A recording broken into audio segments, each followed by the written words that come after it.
Ну что, ребят, вот ваш любимый X35, КДшка двигатель. Искал в интернете, почему же, откуда стук взялся. Дофига что разобрал, блядь. Там сверху цепь все поснимал, блядь. Искал стук целый день.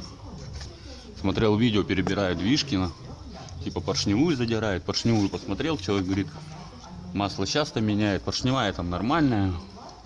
А дело оказывается вот в этой шестеренке. Вот он стук. Вот она шестеренка. Она стучит. Вот и стук. А вы, блядь, двигателя перебираете, нахуй народ наебываете.